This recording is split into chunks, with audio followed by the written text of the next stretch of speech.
I'm going to call the meeting to order and ask you to rise for the Pledge of Allegiance. Please turn to the right.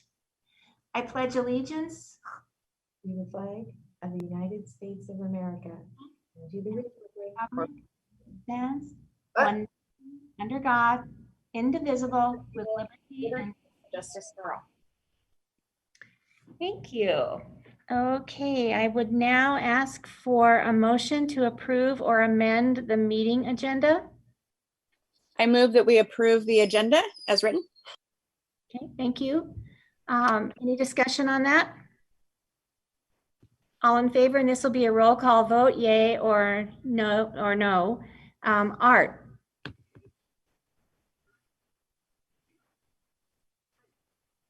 Yay. Arla. Yay. John. Here, right, yes. And Leanna. Aye. And I vote aye, and the motion passes. Are there any public comments on agenda items? I do have a letter that we received from one of our community members and parent this afternoon that I would like to read to the board. Okay. Let's see. In my circle, people are wanting to pull their kids out and homeschool if the dates of reopening get pushed past January. I know for a fact I could cultivate more educational discussions in less time than what is happening right now at school. However, I have chose to keep my students at NMSD because I fear what will happen if people keep pulling their kids, and it is a little easier, or so I thought. I don't think that it is easier anymore. That is not because the teachers have bad material or they aren't trying. Teachers, in my experience, are doing great. They are bending over backwards and working way more than usual. They are stressed and they are taking a beating emotionally right now. However, the best place to learn is in person. What is taking my kid 45 minutes online would take 15 at home. The energy that is going into Zoom lessons are being seriously disrupted by computer glitches and internet problems. Don't for 1 second take what I'm saying here and go push the teachers harder. Instead, push the administration and government harder to be back in school. I understand that we plan to be back in January, but I am very skeptical. I firmly believe that if we don't get control of this, that many people will pull their children from school. I have had 3 people come to me and say that they think they probably will.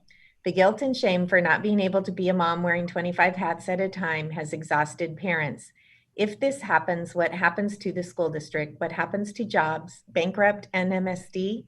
Should we as a community pull our children from school so the decision is no longer what is best for children, because that is obviously not happening? The decisions of government officials and outcomes thereof are hurting children in our area far more than any other group of people. Is it possible for us parents to force school districts to do what is best for children by forcing their hand by hurting their bottom line? What I mean by that is every student has a certain FTE funding that comes from taxes, $15,000 as I understand it. If 20, 30, or 40 people pull their kids out, it would potentially threaten to bankrupt the school system or instead force the schools to open up their doors. I understand that our district wants to open it up, but is this a possible argument that our administration can present to government officials if they so choose to postpone yet again? Right now, as it stands, in my opinion, the greater good of children in this area is not being considered, and they need to be back in school. Teachers who do not see their role as an educator as being essential are in absolute denial. Teachers who think that their right to feel safe from a virus trumps a child's well-being are delusional. I believe that our adults are so fearful that in our area that children are paying the ultimate price. Welcome to the great United States of America. If you don't want to work, don't, and don't get paid for it either. My fear doesn't get to hurt you, and yours doesn't get to hurt mine.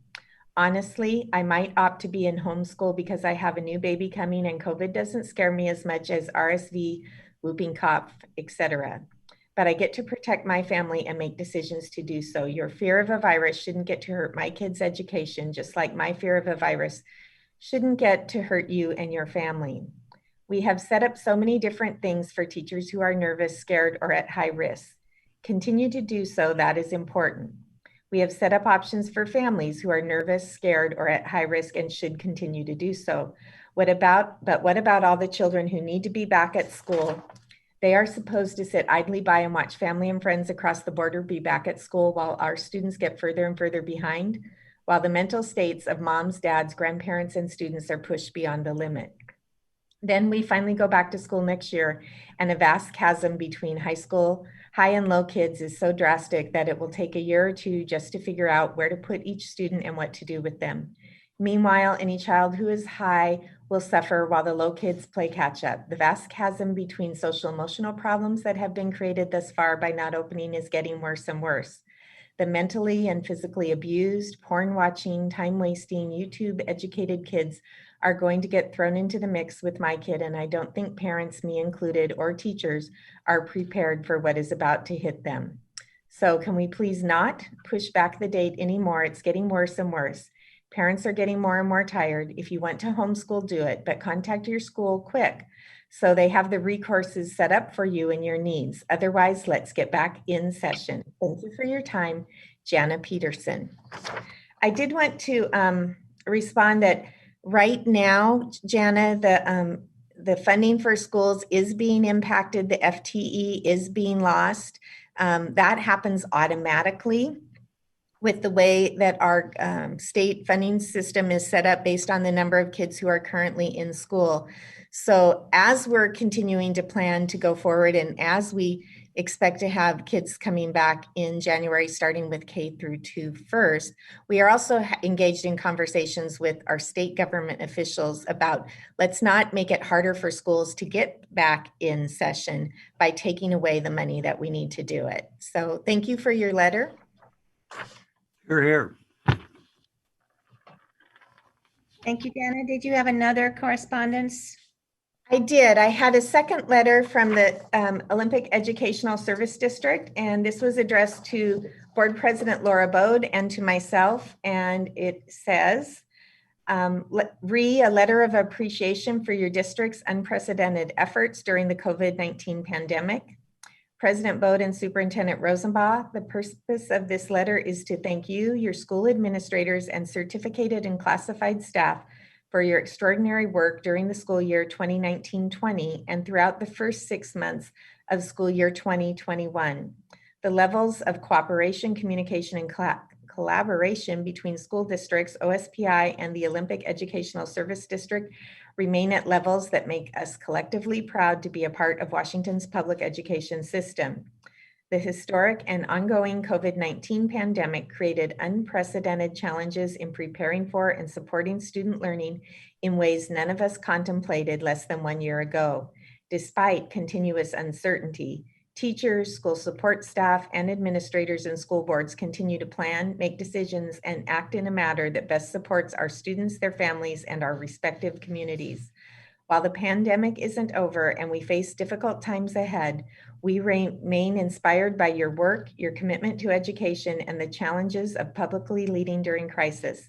We especially appreciate the manner in which you effectively lead as thousands of community members across our region observe and participate in meetings where you are routinely faced with making difficult decisions.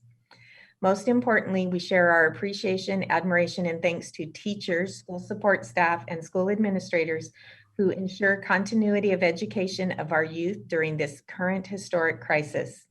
We recognize the remarkable levels of collaboration between school districts, OSPI, and OESD, and the time-consuming, outstanding work by your superintendent and your central office department, staff, and administrators.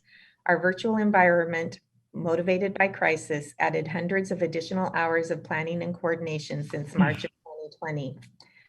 OESD, Olympic Educational Service District, remains ready and willing to support you to the fullest extent that our collective resources allow. Please accept this letter of appreciation with our affirmation to redouble our support efforts as we move into the second half of school year 2020-21. Carl R. Johnson, OESD Board Chair, and Gregory J. Lynch, Superintendent. Thank you. Now we are at student board member comments. Do our student board members have anything to report?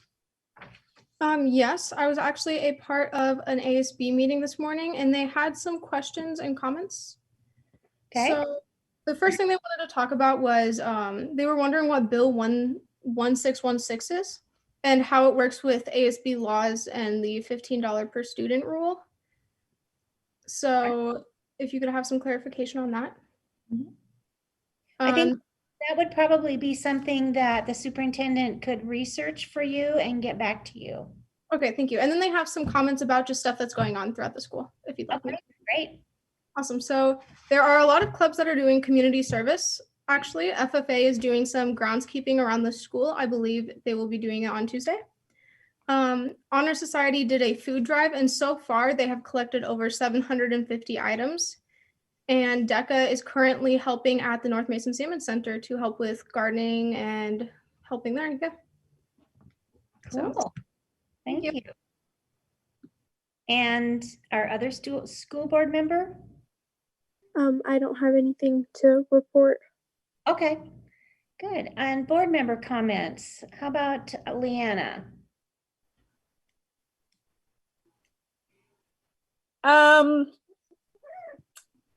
Nope. I'm good. I'm kind of drowning blank right now. Okay, all right, thanks. John? I don't have anything to say. I'm just, words of congratulations for Dana in piloting our ship in difficult times, as the letter indicates. We've got concerns that are not only local. The letter could very well have been something read on the national news. I mean, these are general concerns that are going on. And I have every confidence in our leadership that we're checking with the public health officials and doing what is best for the health of the community and the good of the kids. Thank you, John. Art?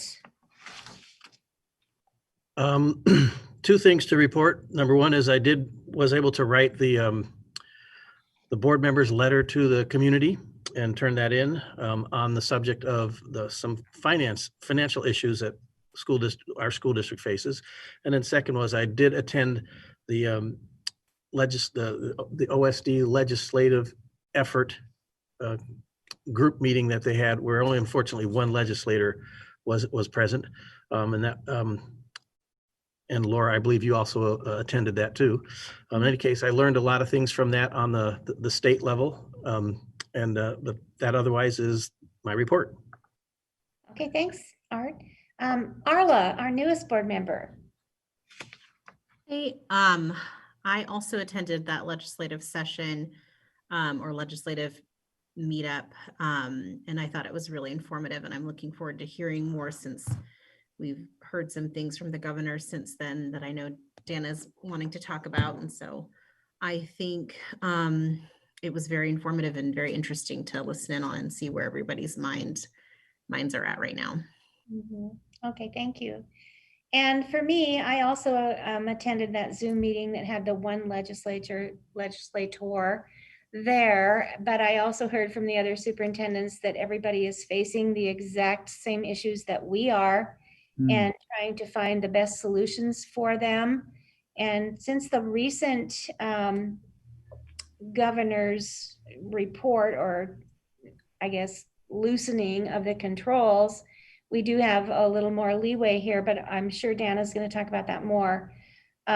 Also, I Zoomed in on the parent forum that was just last night, and there were 45 individuals who actually connected. There weren't that many that had questions, but they were good questions, and they were answered, I hope, to the level that those people were looking for. I think everybody has the same concerns and the same issues facing them, and I was really pleased that all of the administrative team was there, including the vice principals, to be able to respond to those questions.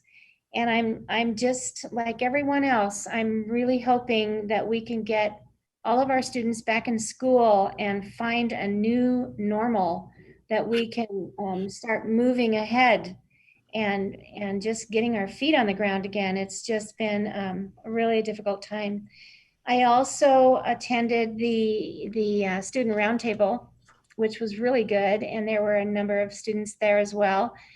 We do have a young man whose name is BG. He has a longer name than that, but I don't know what it is. But he has developed a YouTube video that's called The Weekly Walk. And I watched it today. And not only is it really entertaining, but he also has a lot of good information that he kind of filters in and out throughout this video. He's a very entertaining young man. I'm impressed. And that would be happening once a week. And hopefully we can get that link out to all the school board members so that they can watch it on YouTube as well. It's well worth your time. And he covered all of the issues that were brought up during the student roundtable, just to be able to give everyone else in the high school, all the students, access to those answers, as well as the student bulletin, which includes the senior scholarship bulletin. So I'm impressed. I think he's doing a really great job. And I'd like to thank Kelly Reichstein, who is the leadership advisor teacher, for continuing to have the student roundtable so that we can stay connected with our students and know what we need to either fix or explain or move forward on. Anyway, that was all I did. So let's go to the consent agenda. I would entertain a motion to approve or amend the consent agenda or remove items that would like to be discussed individually. Madam Chairman, I move that we approve the consent agenda as it is presented to us. Okay, thank you, Art. Is there any discussion on that? All right, we'll do another roll call vote just because it needs to be on the record. Arla? Aye. All in favor? Arla? Aye. Okay, Art? Aye. Leanna? Aye. And John? Aye. And I vote aye, and the consent agenda is approved. So now we are at board development and linkage. And this is the time of year when we reorganize our board through the election process. And as I call for nominations for the office of board president, the nomination must have a second. And once the nominations are closed, we will call for a roll call vote. And each board member will state their name and the nominee they are voting for. So I will call for nominations at this point for board president. Madam Chair, I would go ahead, Art. yes, thank you. Madam Chairman, I would like to nominate Laura Bode for president. Are there any other nominations? Madam Chair, I would like to nominate Laura Bode for president also. Oh, So, He got the jump on me.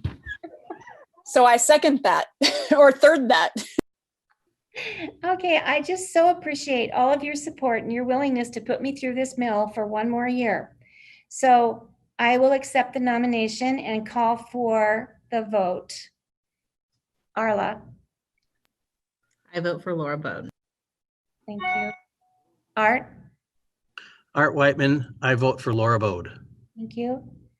John, People for Bode, yes, right. Leanna, Yes, Leanna for Bode. thank you. And I will vote for Laura Bode, but only for one more year. And then we're going to probably have Arla be president and vice president and everything else that we can give her to be. Okay, so the installation of the president. I'm going to give the gavel to myself and go on with with the elections. We now will call for nominations for the office of board vice president to serve for a one-year term.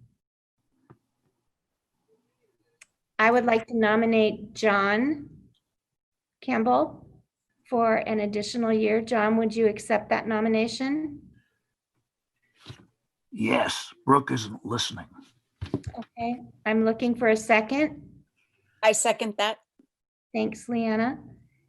And now we will do the roll call vote again. Art, Are you hearing me? I am. Whoops, I'm getting confused on the mute and unmute buttons. I vote Art Whiteman voting for John Campbell. Thank you. Arla? I vote for John Campbell. Thank you. Leanna?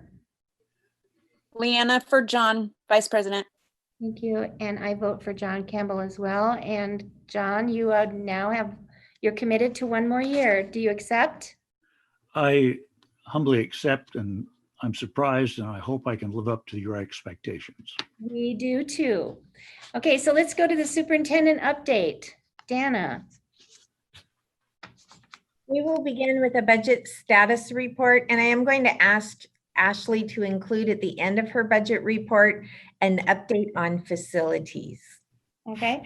projects. All right. Ashley, you're up.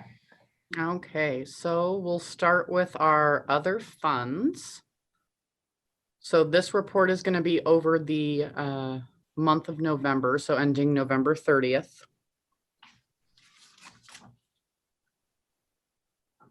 Okay, so at the end of November, we had approximately $588,000 left in our capital projects fund. I'll touch on this a tad bit at the end when I get done with the rest of the budget, give you guys an update on all of our current capital projects.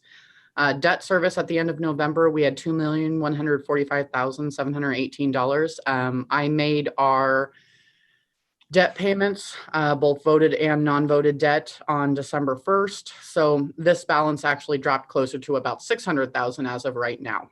So, but I certified our debt service levy for another year on November 1st. So what we're collecting in this next year will be enough to continue to pay our bond payments through 2021. ASB, we're currently sitting at about $385,000. You're noticing that there's not a whole lot of movement in the ASB fund. Now, there was some laws that did change that will end up impacting the ASB funding.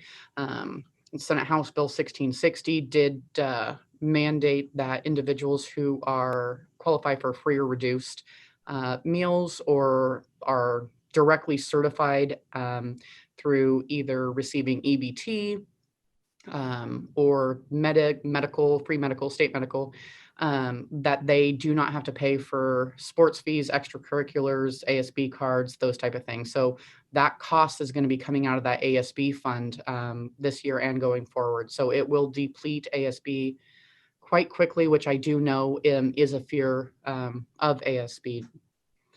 So we'll be dealing with that here in the future. The transportation vehicle fund is currently sitting at $180,000. This is where it's going to continue to sit through the rest of the year. We're only gaining interest on this right now. We don't plan on spending this money. We plan on tacking in our end of the year depreciation from the state to this amount. Right now, we're slated to get about $127,000 in August, and we're going to carry that forward so we can do a larger bus replacement in subsequent years, but purchasing multiple buses instead of doing them piecemeal one at a time. The next page is unfortunately becoming my least favorite page to present on, and it's our enrollment. So orange is where we had conservatively budgeted, blue is where we actually are. So for the month of December, our enrollment went down again, and we're currently sitting at about 2,188 FTE. This is 155 FTE under what we conservatively budgeted, which was under what we were at last year. So unfortunately, right now, that's looking at about $1.5 million funding deficit that the state we'll realign our funding starting in the month of January. Okay, so do you guys have any questions on the other funds or enrollment? How long can we keep this up? Not long. Not long. All of our various associations are talking with legislators and the governor's office about the need to use a hold harmless for enrollment for this school year as a result of the COVID pandemic. The governor released his budget today, his budget proposal. I did not see that in the budget proposal, but I haven't gone through it with a fine tooth comb. When we met last week during the meeting with Senator Rolfus, she seemed to believe that the legislature is very committed to taking a look at this and making school districts whole for this school year. And I further met, like Director Bode said, on Friday, Senator Rolfus was the only one from the legislature that was able to meet with us. I did meet for about an hour and a half with Representative Griffey on Monday, and I have another meeting scheduled with some other superintendents with Senator Wellman on this coming Monday to continue to discuss this. It will be very important for us to engage with our legislature over this funding issue, and also a hold harmless proposal for transportation costs when they come to session in January. The session will be all remote, so how we engage will be different, but these are two very big issues for every district in the state, and we do hope to see some relief there, but we're going to have to keep the conversation going since it was not included for this year in the governor's budget. It looks like his budget did have some relief for transportation for next school year, but there's a lot more discussion that needs to happen. Okay, so we are monitoring the enrollment side obviously quite closely, and talking about it almost on a weekly basis at this point. Hopefully the governor's presentation yesterday helps us here in the future be able to increase that FTE. Our general fund revenues right now, we're tracking at about 25.5%, which is about 2% over what we would have budgeted to receive at this point this year. A lot of that's due to the Federal CARES Act claims that were done. You'll notice that the green semicircle on the far right, we're now finally trending over what our projected year to date for federal sources, and that's due to that Federal CARES Act claim. Everything else we're trending fairly close. Local sources, of course, prior years we had full year levies. This year we don't. So obviously that trend is going to be completely off for the next 2 years at the very least.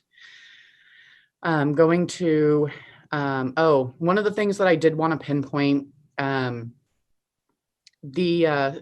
state forest money, you can see that is the 5th line item down. We've currently received to date $97,929, so just under $100,000. So state forest money is given to districts that hold a lot of state forest land, because if it's owned by the state, residential houses can't be built on it, meaning you're not collecting local property taxes from that property. Now, unfortunately, because we do not have a local levy, on top of losing the funding from the local levy, we also lose our ability to collect state forest revenue into our general fund for the next year.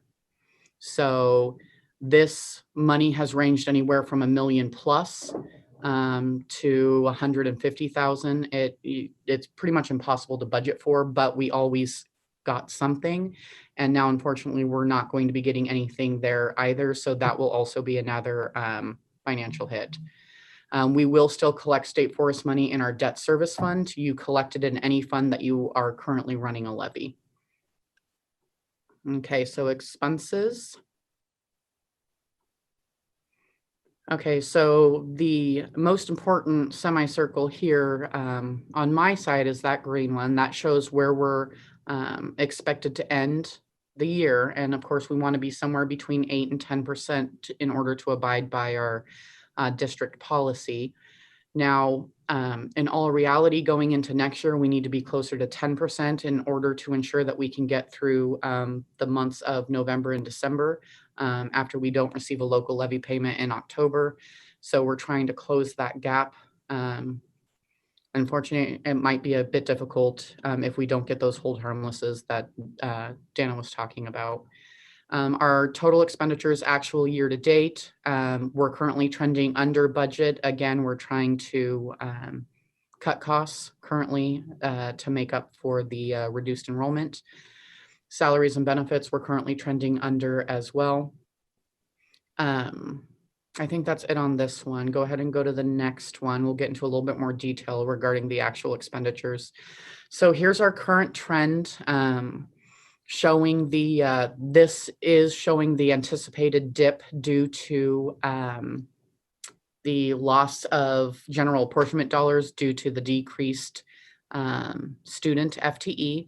So in October, that was our last levy collection. So you can see that our fund balance spikes at that point and then dips a little bit and then continues to trend right about the same. We're in the dark blue line, that's current year.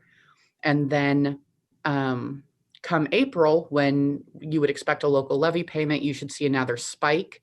We're not, we're gonna start seeing a drop because we're gonna have to pull from our fund balance to get through the end of the school year. And then in July and August, we receive our increased apportionment payments due to that slide at the state level. And so we'll see it start to increase at that point. Now we're trying to bridge the gap. We need to get up to that 3,257,000 number in order to ensure that we're going to be able to make all the bills come October, November, and December. So that's one of the things we've been working on. Next page. Okay, so this is a little bit more detailed look at our expenditures through the month of November. And it's showing you the percent of the budget that we've spent or received to date. So for local tax, we've already received about 83,000 or 83% of what we would expect to receive during the course of the entire year. And then everything else is trending a tad bit lower. The local support non-tax, these would be fees for certain classes or extracurriculars that don't go through ASB, those type of things. And unfortunately, obviously, we don't have all of our kids in school, therefore that money is not coming in. This is where we'd also see food service payments coming in, and since we have moved to the summer meal program and all kids are eating for free, we're not seeing revenue come in on that side. So we will see that trending extremely low for the rest of the year. Aside from that, everything else is trending where we would expect it to be. We made the debt payments. That's that negative 413,000 you're seeing towards the bottom. That's the transfer from the general fund over to the debt service fund to pay our non-voted debt. And speaking of non-voted debt, we have 3 pieces of non-voted debt, or we did. On December 1st, I made the last payment on the energy loan that was entered into back in 2011, I believe it was. So that one is gone. We have 1 year left or 2 payments left on the 2013 energy loan. And then that one will also be gone, and we'll only have 1 non-voted debt payment for the stadium. All right. Okay, I know. Anytime we can pay off a bill fully, that's always great. Next page. Okay, so obviously we don't necessarily like to see red in the variance revenue section because that means loss of revenue. So currently right now, this is projecting a loss of about 2,117,000. Now this does not take into account the potential loss of transportation revenue starting in February and going through August. This is just the apportionment, local levy, local support, and that side. So there's potential to lose about 1.2 million on the transportation side unless we get a hold harmless for this year. The hold harmless for next year is definitely a positive mood. It is one of the hold harmlesses that we did need. But we really need one for this year as well in order to transport kids back to school when we open.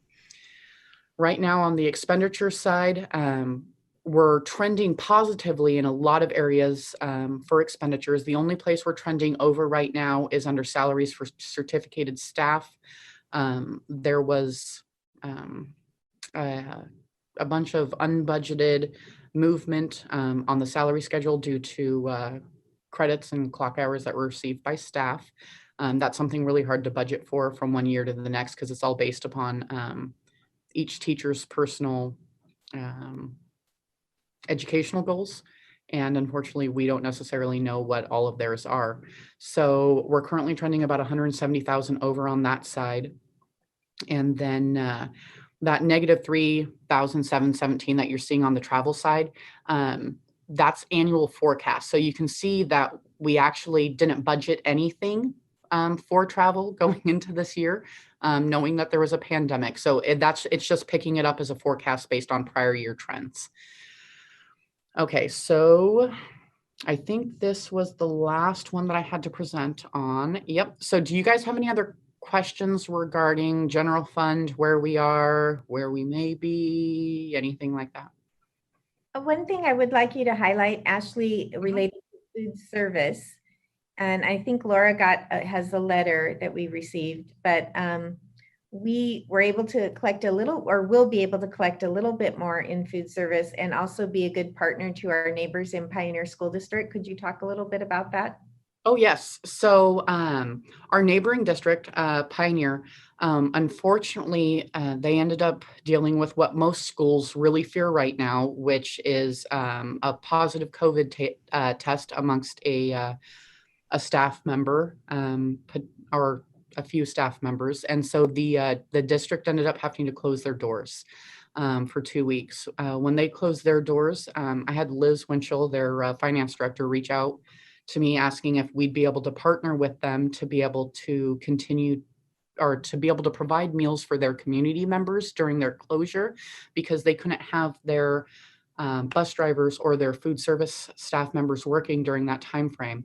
So we did partner with them, and over the 2-week period, we recalled some drivers and we sent our drivers and our buses down into the Pioneer community, and we delivered, I believe it ended up being just under 200 5-day meal packets to Pioneer children. And we're able to provide that service for that community, so those kids didn't end up going without the meals that they had become accustomed to and needed. So we did do that. Pioneer was very grateful for that help. So Thank you. Ashley, maybe this is a good time for me to read this communication from Pioneer. Yeah. It's, dear North Mason School Board, thank you for your support in providing meals to our students during our recent school outbreak. I greatly appreciate your partnership and assistance during a very challenging time. Sincerely, Jill Deal, Superintendent. Yeah. Okay, so we'll move on. I'll give you guys the capital projects update at this point. So I actually have some really exciting news. I know myself and Joan are both extremely excited. After a tad bit of pestering, we've been able to make contact with the electrician that's supposed to be finishing the press box in the stadium. And they have been out here for the last 2 days, and they are in the process of getting all of the work completed and in the process of getting all the training put together for the staff that are going to be operating the press box in the future. So that's a positive move. All of that should be done. People should be trained by the end of January. In addition to that, we received our occupancy permit for the early kindergarten portable. So that project is officially complete. And then the softball field, we had one last thing we were waiting on, which was the ADA ramp to be shipped, delivered, and then installed. And we just had the installation scheduled for I want to say it's the 22nd and 23rd of December, so next week. And so they'll be coming in, installing the ADA ramp. Once the ramp is installed, the main contractor will come back and bolt down the chair risers, and then the softball field will also be complete. So that will finish up all of our capital projects that we have been working on for the last few years. And then We have a few other items that we've been thinking of that we can complete with that other $500,000 that's left in the capital projects fund, in hopes of getting it all done by the end of this school year, so August 31st. So that would mean that we would go into next school year with no capital projects fund, which isn't a bad thing. It just means that the money that we received to do the capital projects within the district has been used according to that plan. Excellent. Thank you. Thank you for your diligence in tracking all that and sticking with those contractors to make them stay on time. Ashley, you are pretty amazing. Thanks. Here, here. I think Arla has a Second that. Yeah, I just wanted to say that was excellent too. And I had a couple questions. Well, I was wondering what you meant, like what was the like sort of pushback on the press box, or what was the issue there? So the prime contractor bid out the work to a subcontractor, a smaller electrical company, and it was awarded right before the pandemic began. Well, the issue is once the pandemic started, a lot of the smaller electrical companies weren't operating. And it's a touchy subject. They've already been awarded the contract, so you can't just come in and tell them that you're going to give it to someone else. And we also can't mandate during certain closures that our contractors come in and perform the work. So that has been the holdup. At this point, though, with that industry being allowed to work, we were able to get the prime involved again and get contact with the smaller electrical company to be able to get them to come out and finish the job. That's great. And then when will the press box be used? Like, when do we expect the next time? The most recent communication we have from WIAA is that, as you know, our high school athletic teams right now are engaged in summer practice 2.0, and they will go break in the next few days until we come back in January, and then they will get to do summer practice 3.0. There is a scheduled season 2 scheduled to begin at the end of that time. We don't know yet if we'll get to play season 2 or not. The metrics for athletics and participation in actual contests is different than the return to school metrics. The WIAA, in response to the governor's statements that I'm going to talk about here in just a minute, has asked that the Department of Health and the governor's office revisit the athletics metrics so that they're aligned with the school metrics.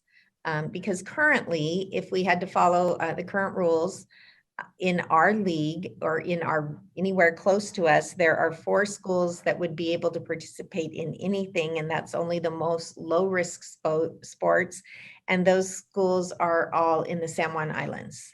So we want to get those metrics opened up a little bit so our kids can have actual competitions, and we are supporting WIA in their work with the governor's office and OSPI and the Department of Health on getting those adjusted. Awesome. Thank you. Mhm. Any other questions? Thank you, Ashley. Okay, thank you.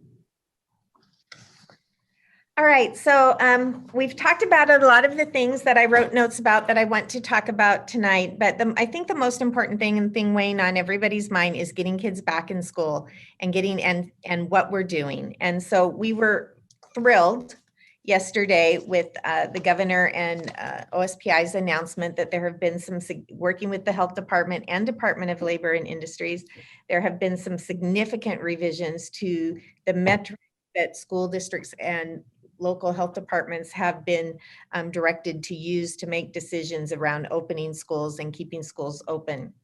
And with the new metrics, we are able to confirm that our target date for returning K-2 to school in person in a hybrid model will be the week of January 11th. And because we explained before why we want to start that on a Thursday, we are expecting K-2 hybrid model to begin on Thursday, January 14th. The metrics go further to discuss how you proceed from that point to bring additional schools in or additional kiddos in at different grade levels. Some of the previous restrictions about how soon you can do that and what that might look like have also been relaxed as we get further data and more information that shows that it is safe for kids and staff to be in school in a hybrid model, at least comparably safe to learning remotely. We have a number of reports now that the governor's office has highlighted from Harvard and Johns Hopkins University and from the University of Washington and from in partnership with the University of Washington, an organization called IDM, and through grants from the Gates Foundation to gather all of this data and really look at what needs to happen for kids and staff to be safe. And we have found that for kids and staff to be safe, if they follow the safety guidelines that we have put in place under the guidance of our state health and local health department, with frequent hand washing, with social distancing, with more frequent and thorough cleanings of spaces, and with mask wearing, that then we can be in school and learning environments. So we are really excited about returning our kids to school in a hybrid model, following the guidelines in the new toolkit provided by the Department of Health. We are going to start with kindergarten through second grade as we had originally planned to do in November. We will follow that up with additional grade levels returning in a very timely manner, as quickly as it is safe to do so and follow all the guidelines. And we will have further details on what that looks like when we come back on January 4th. But we are very confident that we will get our kids back in school in a hybrid model soon. And we're looking forward to seeing those first little faces on the week of January 11th. Okay, thank you. Any questions, anybody? I don't have questions, but wouldn't it be cute to like somehow socially distant, like greet the kids back to school? Is there plans for that? We cannot have, one of the things that's going to be hard, in the past, how we've done those greetings where we've had like the fire department and everybody there to high five kids coming in. Yeah. We actually are not going to be, we are not going to have volunteers and parents on site, just kids. And so it will be a little bit different, but I know the teachers and the staff are working really hard to make it welcoming and exciting, and there will be things in place, but it will look different than we have in the past. One of the things that we were kind of, that we were talking about today is we look at making sure that we do everything right and in a healthy way. Parents and kids are going to have to do daily temperature checks and attestations. And we have some kids, about 150 in school right now, getting support with, instructional assistance. And those kids are already trying those things out. And so when we do those attestations, there are a series of questions you have to answer about whether you've been exposed or have any symptoms, and we take your temperature. And at this point, as we've started with those first students, our bus drivers have been taking those temperatures and putting a little sticker on a kid's shoulder if they're good to go as they get off the bus every day. Ashley and I have been working with FEMA on getting some disaster support for the COVID crisis. And we were originally approved back in the summer. And then we were told that never mind, FEMA wasn't going to provide dollars to school districts. And then it opened back up. So one of the things we're getting reimbursed from FEMA are some new kiosks that will be in each building that are touch-free temperature taking.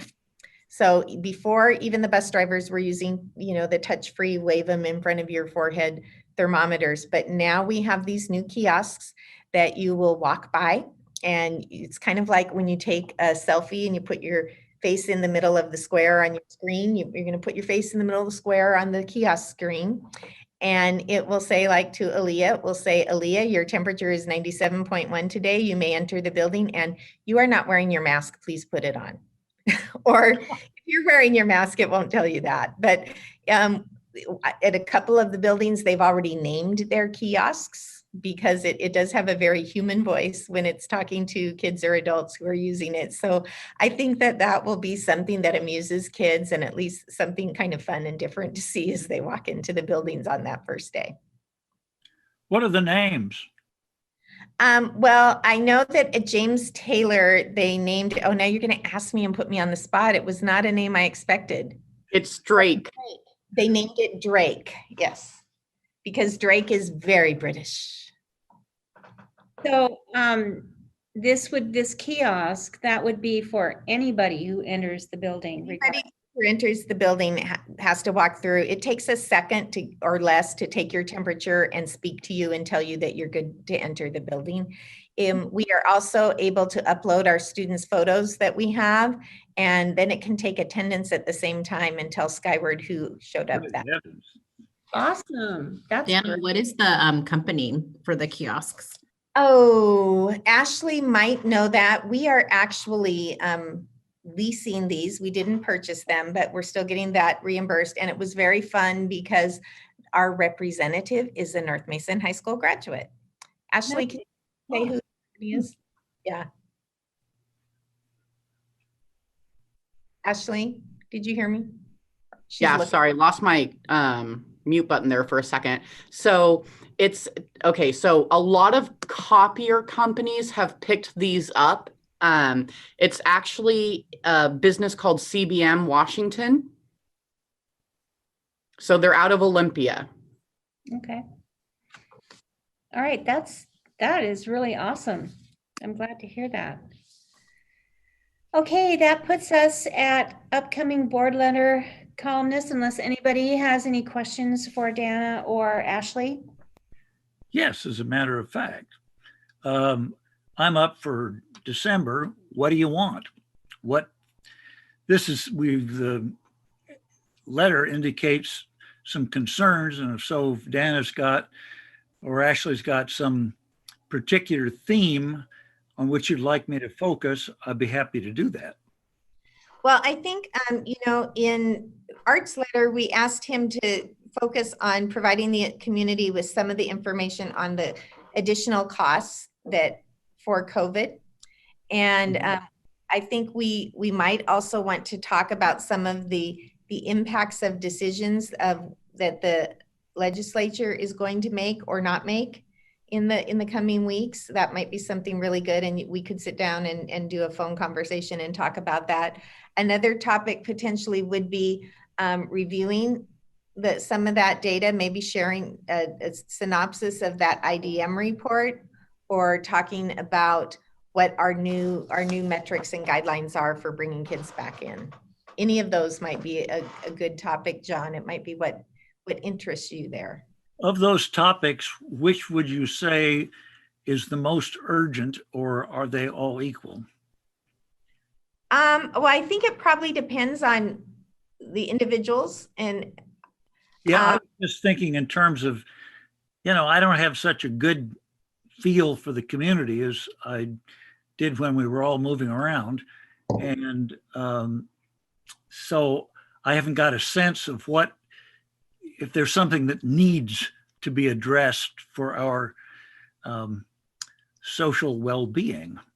Well, I think there's for me, and maybe even the girls from the high school might want to weigh in on this, but I think there's two things that we would want to consider. It might be important to share some of that data from the reports that are cited in the new document, that to help people feel safe and comfortable, some of the quick data from IDM. That might be very helpful. And it also could be helpful to talk about what the impact is of decisions that the legislature is or is not going to make. So I think either one of those, and if other people want to give some suggestions to you about what they think would be the most useful use of your time. Anybody who's on here? Well, I'm just thinking that it might be it might be advisable to just go ahead and paint a picture of what it will look like when the first group of kids comes back to school, and Dana can help you with that. Okay. For instance, the walkthrough machines that take Yeah, you to that sounds really interesting. that kind of thing. So you could connect with her later, John, and kind of get some Yeah. ideas around that. And you Would- can kind of try it out. We have the machine that will be at the Feller preschool programs building here behind Nicole's desk until we get to take it down there, and the others are all in the buildings right now. Oh, okay. Well, is there a time when I could give you a call? Yeah, like tomorrow, Okay, when would be the best time? anytime, John. Hey, sounds good. I really like that machine thing. Maybe they can get it really sophisticated so it can check students' attitudes. You know, Or your attitude is not sufficient to enter this building yet. Get happy. Here's a short tape. Well, you know, we are hearing from our colleagues who have gotten to get kids in already that kids are thrilled to be in school and attitudes don't seem to be a problem this year. Well, that's nice. Yeah. Just gives us a view of the future, what's possible for them to monitor. Okay, and then January, we have Leanna. And February, I will be up, and then March, Arla. When are these, what's the timeline on these? When are these due versus when they come out? They're actually posted on the website. So basically, whenever you turn it in during that month, it'll go up on that month's, well, it'll go up for the month of March, Arla Shepherd Bull's newsletter or article. And it'll live there on the website. So it isn't like you have to get it in the first of the month or anything. It's helpful if it's towards the first of the month. And I would be interested to know how many people actually read them. Doesn't it get mailed out, or am I thinking of something else? No, it doesn't anymore. Our newsletter that we were mailing out, we aren't doing this year. And remember that those articles originally were part of the Mason County Journal piece that came out from the Kitsap Sun, and they discontinued providing that a couple years ago. And so we are still doing the letters, but we're doing them on their website. And Laura, that's a good point. We could start a counter to see how many reads things get, and that would be very interesting. We can And do it that. might be, maybe it's an idea too, like when I write my letter, I could post it on my social media. That would work. And we Yeah, I think that's a good idea. Just get it out to a Does broader. does it get posted to the North Mason page? I believe so. Yes. Okay.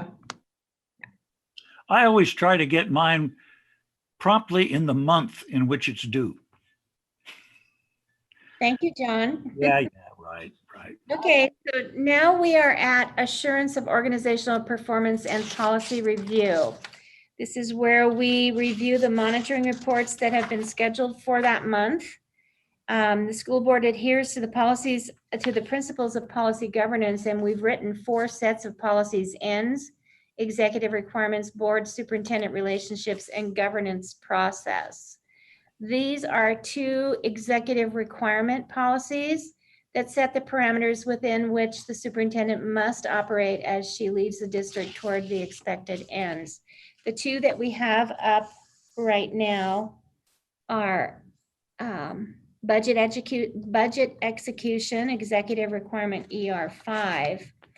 And this is with respect to execution of the budget and the actual ongoing condition of the district's financial health. The superintendent shall not cause or allow a material deviation from the annual budget or budget policy adopted by the board, cause or allow any fiscal condition that is inconsistent with achieving the board's ends or places the long-term financial health of the district in jeopardy. And there are a number of requirements here that she has responded to in her monitoring report. Have you all had an opportunity to read that? Right. Okay. I would just like to say that without the diligence and the tenacity of our executive director of finance and the oversight by the superintendent, we would not be in the position that we are in right now to be able to weather this storm. And it could get worse. And we, with the double levy failure and all of the other issues that are impacting our revenue, I have to really applaud Ashley and Dana for being the two administrators of this financial piece of our school district, that we couldn't do this with anybody else. And I have to say, I totally appreciate all of your work and all of your sweat and tears. I know it has not been easy. Here, here. I would entertain a motion, let's see here, that the board find the superintendent's performance to comply with ER 5. And Chairman, I move that we find that the superintendent's performance conforms to ER 5. All right, thank you, John. Is there any other discussion or questions? All right, I'll take a roll call vote. Arla? Aye. John? Aye. Art? Aye. Leanna? Aye. And I vote aye. And we have found the superintendent's performance to comply with ER 5. And now we are looking at ER 8, communication and counsel to the board. And this is with respect to providing information and counsel to the board. The superintendent shall give the board as much information as necessary to be adequately informed. And there are a number of criteria here that she needed to meet in order to make that happen. Have you all had an opportunity to read this monitoring report? Yep. Does anybody have any comments? Well, again, I think it's a superb job. I feel very much informed by what's going on, a Okay. sense of what's going on. Okay. Well, I would like to commend the superintendent for the timely information that we have received, whether we have liked what we've heard or not.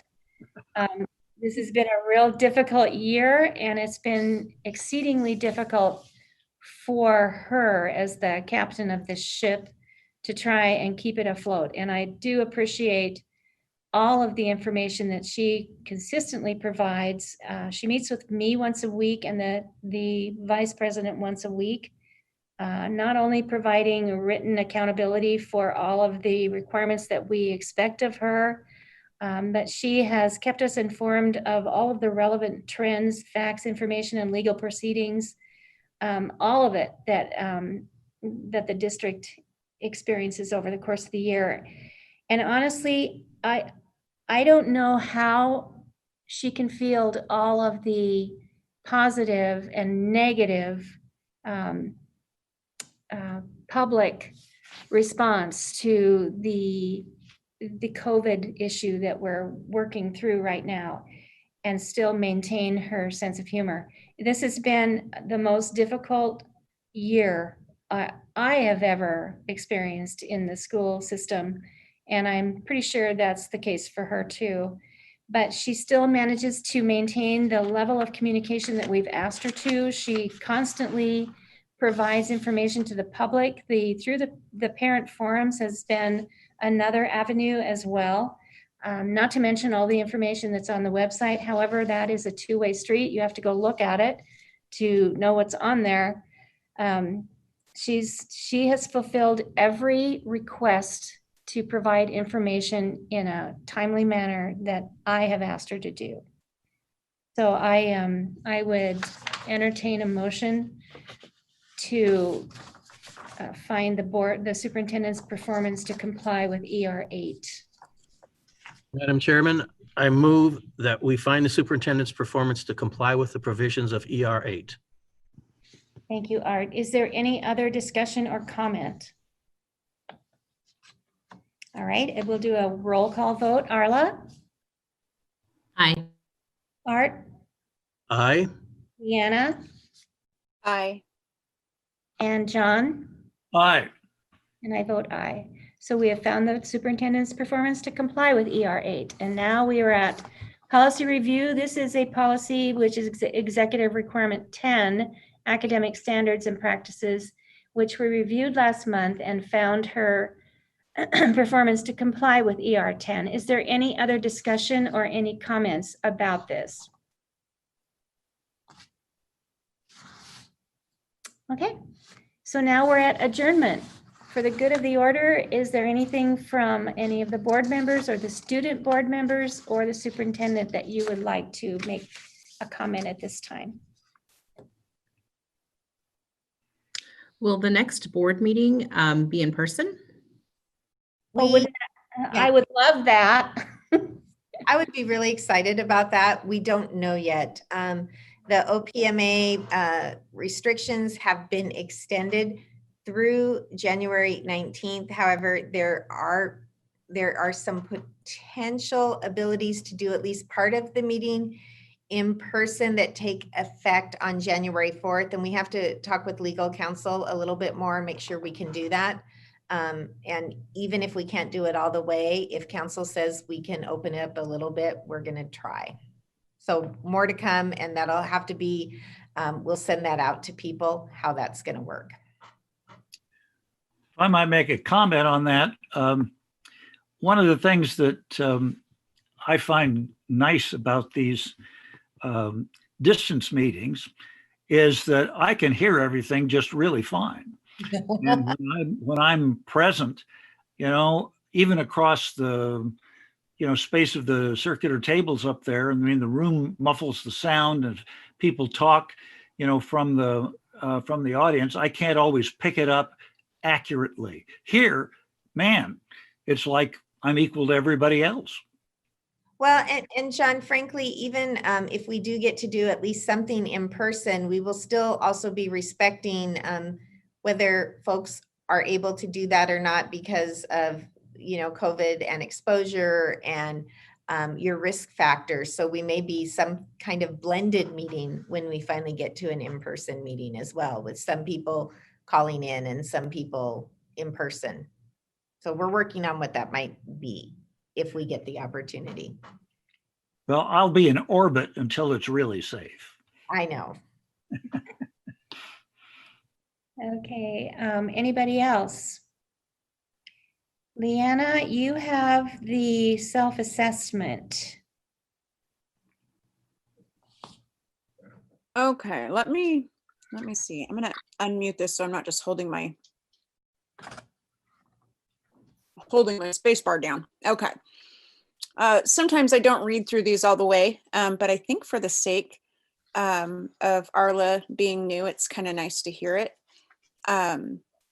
We go through the self-assessment to talk about these little breakouts here of whether we were satisfactory or not satisfactory. Oh, you have it up for everybody. I'm sitting here thinking it was just me. And all of our members were present, all 5, if I am correct. And the agenda was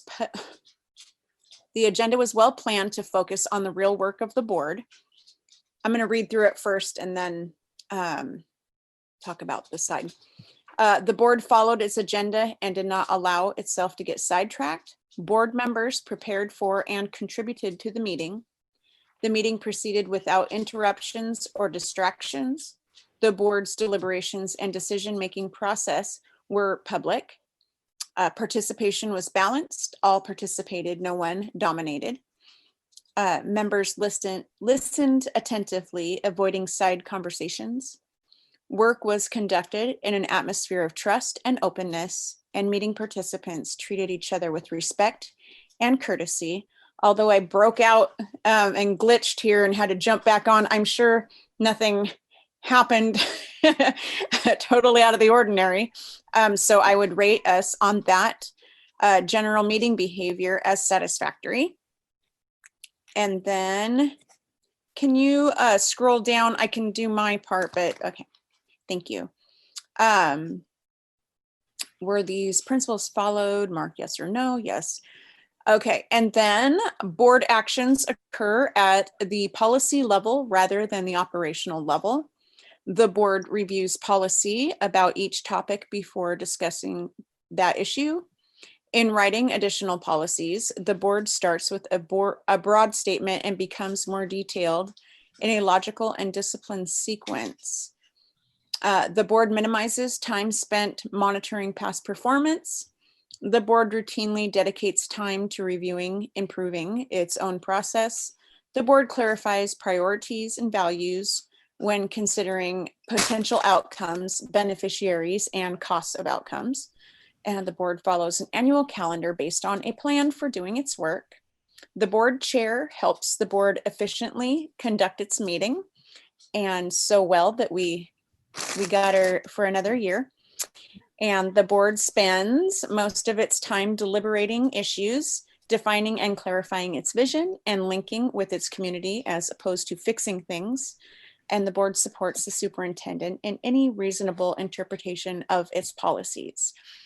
I am putting yes to all of them, except commonly we tend to put an NA in number 3 in writing additional policies, unless we actually write an additional policy during that meeting. So an NA for 3 and a yes for the rest, and an overall satisfactory rating. Here, here. Thank you, Leanna.